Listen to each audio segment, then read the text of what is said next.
All right, I've got a very important question. Not that these haven't been. I have 8 children.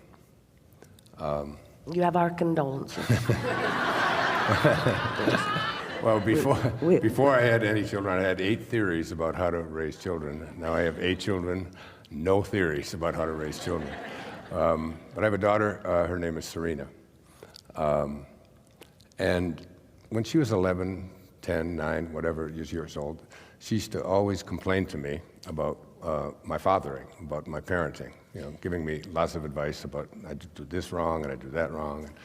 And after a while, I just got fed up with it one day, and I had been listening to some of the things that Abraham had said, and I said to her, I said, if you don't like the kind of father that I am, the kind of parent that I am, then you shouldn't be blaming me.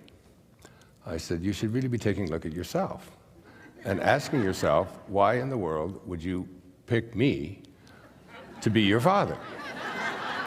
And she stood on her hands and put her hips on and rolled her eyes back, that 10-year-old kind of look, and said, you're telling me that I actually picked you to be my father and picked Mom to be my mom? I said, exactly right.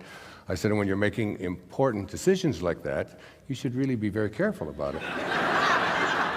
Even more than that, you are right now evoking the kind of parent I am being. Your expectation is so powerful, I cannot override it.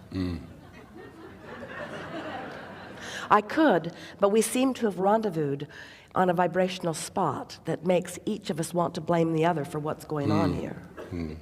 So her final response to me, which was the best response I think I've ever heard from one of my kids, she said, well, then I must have been in a hurry.